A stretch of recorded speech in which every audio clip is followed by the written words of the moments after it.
Is it on? Are we live? Yes. Are we? Now we're live. He's usually looking at the little screen over there, and I'm not. Welcome, everybody. Happy Saturday. So, yeah, this is weird. It's Right? a Saturday morning. Good morning. Everybody have their coffee? I see Kevin is on cup number 3. Ooh. Rock on. This is only number 2. I'm on cup 0.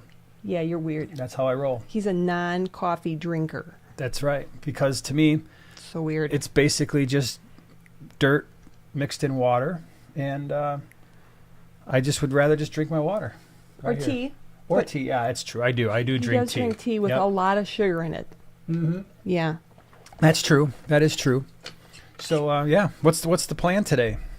Oh my gosh. All right, so this is a very belated 20,000 subscriber party, and here we are. Yeah, I would say so. Didn't it happen like, Oh, I don't know, mid-year sometime Yeah. or something? I don't remember, but it was Something a long like that. time ago. Something would come up every single weekend. I'd be like, hey, how about Saturday? No, we got this, and this. Oh, dang it. There'd be a list of things we have to do. Stuff and things. So, yeah, all right. So what are we doing? Well, we're going to be answering questions, talking fish, talking holidays, and some upcoming stuff, and also giveaways. We've got 4, 1, 2, 3, and 4. 4, yeah, 4. We have 4 Wait a minute, giveaways. that's not fair. The other I night know. I gave away 3 different things, and I today know. you're giving away 4 different things? Yeah, You're but trying to you- one-up me, huh? Well, because I go live very infrequently, apparently. That's true. So I got to make up for it. Yeah. Yeah, no, because tea isn't dirt mixed with water. No. Am I Have right? you ever It's heard leaves. leaves, where coffee is beans, which seem like they're closer to dirt to me. And probably twigs and stuff in there, too. That's probably, yeah. Get a little mixed in there, some twigs, some other It's good and good for you. marbles, that Yeah. kind of thing. Yeah, so, all right, so we got 4, not 1, 2, not 3, but 4 things to give away. And we're going to be talking about some fish. Yeah. And as always the case, just in case you missed it on the last live stream, places we're going to be, oh my gosh, that's next Sunday. Is it Is already? the GCCA. Oh, yeah. I'll be looking forward to a little break because it'll be halftime in the swap season. So Sunday we'll be at the Greater Chicago Cichlid Association, not tomorrow, a week from tomorrow in Northbrook, Illinois, and we will have that website updated probably by Monday for those of you who are interested in pre-purchasing fish. Got a lot of crazy stuff there, a lot of cool, interesting, some rare fish. Just, to me, when fish keepers are keeping fish, at some point you want to venture off and do stuff that or keep fish that other people don't have. Heck yeah. And so every once in a while I try to bring in at least 1 or 2 things where it's like, wow. And by the way, people asked what happened to, like for the Primetime Aquatics members, what happened to the Barbados cories.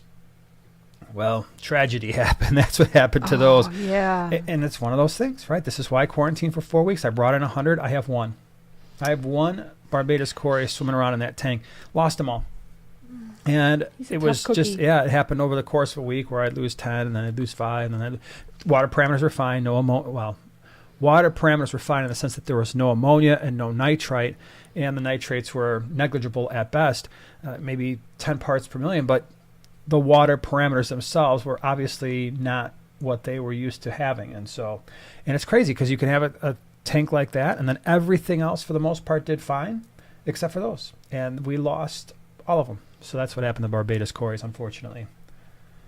That's sad, and I don't want to talk about that anymore. Okay, let's move on because it's supposed to be a happy Saturday morning. So anyway, that's where we're going to be, right? Yeah. We're going to be at the GCC on Sunday.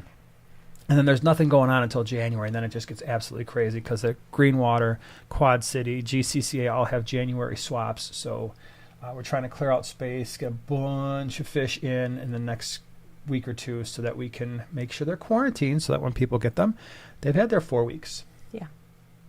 So, Sweet. Yeah. We've got Oink in the house What's moderating up? for us, and Jay Oliver. Cool. So thank Very you to nice. both of you. Yep. And good morning, Noelle. She's also in the know. house here. Very yeah. nice. Yeah. And I just answered a question from her, if you did remember. you? Yeah. Mm-hmm. Kevin, thank you so much for the super chat. Hey, if I appear Kevin. to just type letters, it's not me. Cal Superman is on the keyboard. Oh my gosh, a new kitty from Lisa. Oh my gosh. yeah. it's Jumping so up and down, cute. hitting enter. Right? like What did you just say, Kat? You know what? He can claim now to have had Lisa's chili, which he said was quite divine. Wow. Yes. Lucky. Mm-hmm. Yeah. Got to visit them with the old whip. Yeah. Very cool. So what did you do? All right. So again, just for people who didn't get the live stream on Wednesday night, your video on Wednesday was what? It was 3 things I'd not seen before. Nice. And then I acquired. Very cool. And then tomorrow we'll have a video out on Primetime Aquatics. Oh, that's okay. So, anyways, this is super fun. Tomorrow's video. Not fun. It was super Yes, it is. stressful. Yes, it is. Okay, it's all going to be fine. All right. So, for our gallery downstairs, there are going to be 5 tanks, right? That's 5 tanks. 5 tanks. The first one up was the. Can I say which one it is? I can. Yeah. Okay, Lake Tanganyika. Okay, Yeah. which is basically all rocks. All right, so when we got started, we had to get everything. It's as with every single aquarium project, as you all probably know, there are problems that come up. There are issues either with acquiring stuff, you acquire stuff and it doesn't fit, it doesn't look right, whatever. And then, of course, you have the issues with the actual scape. There may be you want a certain scape and you want to use certain plants, but you get the plants and they're too small, they're too big, they're dead, whatever, you know, and then you don't have the right rocks. There's just so many things that can go wrong. And now, since he is an official, I'm going to call him an aquascaper. No, I'm not. You scaped a tank with That's- Jimmy Gimbal at Aquashella. Yeah, okay, but he did the vast majority of the Yes, he work. did. But you had suggestions. You picked out the piece of driftwood. Well, I didn't pick it out, but I put it in the You tank. positioned it. Yeah. And That was the extent of what I did. He did Exactly. everything else. So if that Yes. tank looks good, it's really because of him. Yes, absolutely. But you have started, and that's how an aquascaper starts.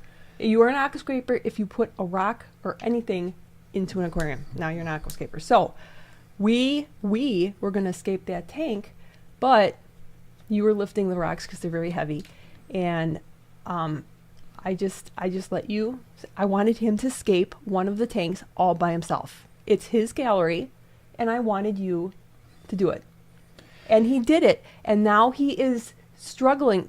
The struggle is real when you escape a tank, and then, of course, if you put it out there, you're going to have to deal with, wait, do I like it? Are they going to like it? Am I going to get reamed? You're welcome to the wonderful world of aquascaping. But Well, I think he did a great job. I think I did. We'll see. The Be nice to yourself. The hard part about that Lake Tanganyika tank that you're going to hopefully see tomorrow, because I don't have a video ready for tomorrow. This is the video. So I hope everything else goes okay. Otherwise, we're going to have a video like, I was going to put this out. Here's why it didn't work. So with that tank, it's rock only. And you've always talked about, I always wondered why you spent so much time with these rock-only aquascapes. Like, just throw the rocks in and let's go. And then you start throwing them in, and you're like, well, this looks stupid. And then the minute you move one around, it's like, well, I forgot where I put it. I forgot where that Jenga. was. And then the other one, stupid rock falls down. Next thing you know, you got a rock that's a whole bunch of rocks that aren't doing what they're supposed to do. I don't know if I like it. I think it would have been more fun if I could have used a bunch of wood, but it's Lake Tanganyika. So Lake Tanganyika is a major lake from Africa where some of the cichlids hang out, and there's not a lot of driftwood there. So it's not a biotope, but at the same time, I want it to be somewhat, kind of, sort of. It's inspired by a biotope. Yes. Okay, fine, yeah. That's what I call it, yeah. biotope inspired, because you're taking elements of a biotope that you really enjoy, use it, and then you just kind of free fall from there. Yeah. So tomorrow that video will be out on Primetime Aquatics. You'll see the stocking and all that kind of stuff. I've shared that with members on Primetime Aquatics. What I was thinking about putting in there, and that's going to be the next fun part, is I've got to get Eli to go down and catch a lot of fish. Yeah, and just so you know, because people are going to ask, and I will mention this in the video. The reason we're going to be able to add all these fish is what I'm going to do is I'm basically going to pack a filtration system filled with the sponge filters that are coming out of the tanks where the fish were. So we're going to get all of that plus a whole bunch of Fritzheim 7, and I think the combination of those two things should avoid any ammonia spikes, but it's going to be pretty decently stocked right from the start. So yeah, well, hopefully Super that'll work fun. out just fine. Absolutely. I saw a question in here real fast while you're going and doing your thing, okay? Missy says, can otos be with female bettas? 100%, yeah. So, well, provided that the tank size is proper. So I'd want at least some people will do a 10-gallon. I would prefer a 20 just because the Otos prefer to be in pretty large groups. 8, 10, 12, 15 would be pretty stinking awesome. And if you're trying to do that in a 5-gallon, sometimes they don't do as well when they're not in larger groups. But as long as you've got a tank around that size, the fish compatibility thing is not an issue. Can we do our first giveaway? Already? Yeah. She's excited. She's a rookie with the giveaways. She's never done a giveaway on her channel I'm before. not a rookie. I just really want to do a giveaway. Well, I mean, on your channel, you're a rookie giveawayer. I am. Primetime Aquatics, you are a pro for sure. After this, I won't be a rookie. Do you want to do this first? We'll start like on the yes, smaller one. But I'd have to ask the question first. This is one of my questions. Whatever. No, so then no. Okay, so then let's I'd like to do this one. Okay, let's do that one first. All right, so sorry, Technical we're going out of order here. A little bit. Right? I know, you had it all lined up too. I do appreciate a nice order. Hey, that's why I'm here. All right, so let's explain to everybody what this the first this thing is going to lead into what's coming up very soon.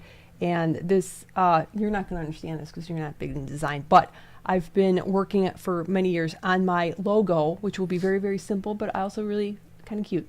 And that will be coming out with a little bit, possibly different branding on like the front screen and some other goodies just coming along.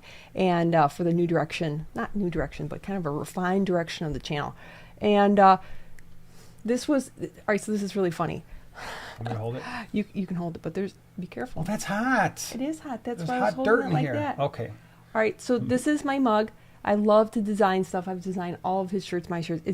I just really love to design. So this is my this year's ode to the pumpkin shrimp. Just cracks me up. And the funny thing is that we did like a community post or something on your channel. We announced it on your channel. I never ever announced it on my channel, which is, it's I don't know. It's my own natural try to hide things that I make. I really don't know. But anyways, this is our first giveaway. For those of you who enjoy mugs, I have one too many mugs, but I still acquire new mugs. It's just, I just spend an inordinate amount of time picking out the right mug each day. And there are a lot of you already drinking the coffee, and possibly tea. So, okay. All right, so what we're going to do is one winner is going to get this. You got to live in the United States because we can't ship out of the U.S. right now. So a winner is going to get this thing. And the way you're going to win it is you are going to pick a number between. No, we're going to answer. We're going to ask the question first because I thought this was a question. No, we can't do that. Never mind. You'll figure it out. Okay. Okay. So this is going to be the winner will answer a question. All right, and the question is. For my last video, I acquired 3 things. Name one of the 3 things that I'd never seen before. Go. Do you need to type go? I already typed go. Did you? Yep. So one of the 3 things from your last video that you had never seen before? Yes. And that I acquired. Is there? I don't know the answer to There we go. All right. We're done? Yeah. It was that fast? Yes. James got it. Yes, food. Actually, you all got it because really, really good. All right, food. It was, and I don't even have it here to show. It was vintage can. You didn't even watch. Oh, he didn't even watch. Did you see the look on his face? Like, what are you talking about? It's one of those little packages that came in the mail that you're like, what's this? What did you order? It's a little. Like Tetramin? Well, we'll show it later. It's so cute. What? It's a little vintage can of fish food, specifically goldfish food, from the 30s. Is there still food in there? No. I thought we were going to have to pull the whole, we got to eat the fish food that's adorable. 90 years old. So, James, way to go. Way to go, everybody. Look at that. Everybody got the right answer. Please, there's going to be, we got 3 more giveaways. 3 more giveaways. So don't worry. You still have plenty of chances to win. James, so what you have to do is send your mailing information to the Small Scape rules. No, wouldn't it be funny if I created my own? No, not to be clear. Primetime giveaway. Singular. Primetime giveaway at yahoo.com and send your mailing address and we'll get this out to you next week. So you are the winner. Yay. I'm burning myself of the mug. And by the way, if you really like the mug, if you go on Primetime Aquatics and go to the merch section, they are here for you. And we've been sending a little extra gift with those too. Yeah. Yeah, a little that's fun. special surprise with the mugs. So nice job, everybody. Okay, so that was that. And then, Life with Pets is here. What's up? Oh, hello there, How Sheila. are you? Oh my gosh, I have so much fun when we do aqua shells and we get to see her. Yep. And your darling little daughter-in-law. I always talk with her a long time, and it's just so much fun. She's so sweet. Really cool. By the way, if you do wind up with questions, please put, I almost said the wrong thing, at the small scape in your question, and then we'll be able to answer them, be able to see it a little bit more easily. Like, for instance, Liz's question, put my first 3 microsorum plants and Sylvinia in my tank about an hour ago. The plants were already attached to wood, so I didn't need to worry about reaching into the tank. So happy. Nice. Excellent. That's fun. And I bet they had fun too, because you could just take that wood and go, And they're like, and they just all the way to the bottom. Like, that is your forever space in the aquarium. That's fun. Yeah. And that's what's really fun about attaching your plants outside of the aquarium. Yeah, Yeah. it makes it a little bit easier, for sure. Mm-hmm. Truth will out. Thank you so much for the super chat. Thank you. Way to start out the Saturday off. Wait to start the Saturday off. Thank you so much. That's awesome. Appreciate you being here. All right, let me see here. Steel Waves, snowball shrimp for winter should be next. Oh my gosh. Yeah, that's been on the list. On a white mug. You could, well, You just put a white mug out, huh? Well, there's snowball shrimp there, trust me. It could be heat activated. Oh, that would be I can think of interesting. so many different, It would be a secret that nobody would know except for shrimp keepers. You know what would be fun? If you put out a white T-shirt that said, and it just said snowball shrimp, and then it was just the rest of it was a white T-shirt. This is what happens when you put snowball shrimp on white gravel. No, I would do snowball fight, and there would be shrimp like throwing little other tiny shrimp around. That would be really funny. Or snowball shrimp are throwing little snowballs. That would be funny I think too. you need to do it. Yep. All right. You don't be surprised when you see it. You're like, oh my gosh, she did it. Why? Yeah. Kevin says, have you ever kept a topaz cichlid? Yes, but not for a very, very long time. That sounds beautiful. Yeah, those are cool. I don't remember them being particularly aggressive. I thought they were more similar to like your curviceps. Maybe I'm wrong, because like I said, it's been a long time. But like it's kind of like that. Kimberly says, by the way, Jason, great tee you are wearing. Yeah, it says, what does it say? It's not Christmas until Hans Gruber falls off Nakatomi Plaza. Yeah. And it's true, because it's one of the greatest Christmas movies ever. I would love to hear from you. Yeah. What's your top 5? 5, 4, 3, 2, 1, because mine is a little strange, I think. It's probably different than most people. And I've got the Griswold family truckster. The family truckster. That's cool. Suzanne says, what is your thoughts on RO water? My local store is pressuring to use it. RO water. I have an RO unit. I generally don't use it because every single aquarium that you see in our house basically has the same water parameters. But at the same time, I don't have crazy water parameters. pH is around an 8 to an 8.2, and our GH and KH are around 10 degrees. So that is hard water. And certainly that is a high pH, but all the fish that you've ever seen in our fish room have done just fine at those water parameters. Now, if I was on, let's say, well water, and my hardness was 18, 20 degrees on the GH or KH, or I had a bunch of sulfur or iron, then yeah, maybe I would consider an RO unit. So they do have their place. I think mostly it's, like I said, for people on well water where there's a lot of either metals or some type of dissolved ions or something like that. Then there's a place for that. But if you've just got relatively normal tap water, why bother? If your pH is around neutral, I would say anywhere from 6.8 to 8.0, and your KH and GH are rolling anywhere from 3, 4, 5 degrees up to maybe 10 to 12, then unless you're keeping fish or shrimp that specifically require that softer water, because keep in mind what RO is doing, RO is softening the water. And really it is the only viable long-term way to soften water. It's removing all those minerals, the GH and KH, and basically bringing them down to near zero. And then you have to either mix RO with tap water or remineralize. So for us, it hasn't been necessary, but it definitely has its place. But if they're just saying to do it because it's just more advanced, that's not really necessary. All right, Dale asks, "Are dragons?" Hold on, let's wait because now we're at 0, and for some reason, Spinning. gosh, what is going on? Hold on, everybody. I know we're frozen. Oh, we're coming back. We're coming back. Maybe.